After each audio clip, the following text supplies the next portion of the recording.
inspection in 8 days, I said casually, my back to her. I was washing up as a preliminary. I know, I said, Mrs. Chiplankar is coming. How do you know? I was astonished. I knew everything. She smiled.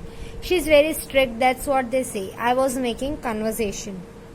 I was silent. She was sitting, leaning against the wall, her legs stretched out before her.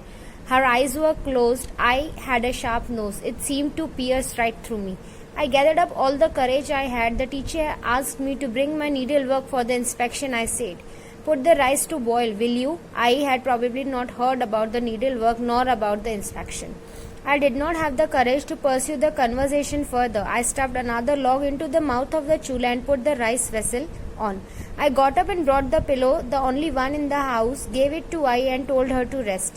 Where are Shri and Pammi? She asked, stretching out. Tell them to come in. They have played enough. Let them start with the tables. Now, when her mother came back, she informed her that there is an inspection, to which her mother replied that she knew who was coming. Okay, and she further Vasanti said that she is very strict. I was silent, which means that she was not quite engaging in the conversation. Further, Vasanti mustered up the courage to say that teacher had asked her to bring the needlework.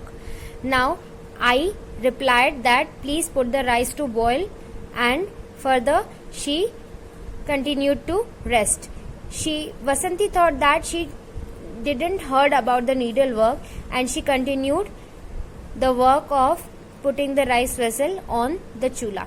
And she got the pillow, the only one in the house. This shows that they were quite poor and they didn't have enough basic things to survive on. Further, the Ai asks that the siblings of Vasanti, that are Shri and Pammi, let them come in and let them start with the tables. That means let them start studying. It had become dark. I got busy with the lantern, striking matchstick after matchstick. It was no use. Then I lifted up the dome and shook it. No oil, not in the lantern, not at home either. No oil, I said to Ai. No oil. I was fully rested now. Well, we will have the purple haze then. Our house had been partitioned recently between us and our tenants. Without them, we would not have been able to manage really. The partition was made of matting. So, when the tenants lit the lantern in the evening, we got part of the light too.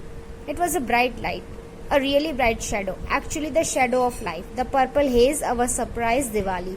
The Diwali we celebrated once a fortnight at least. The purple haze, we had the haze this evening too. The kitchen was aglow, the chula saw to it.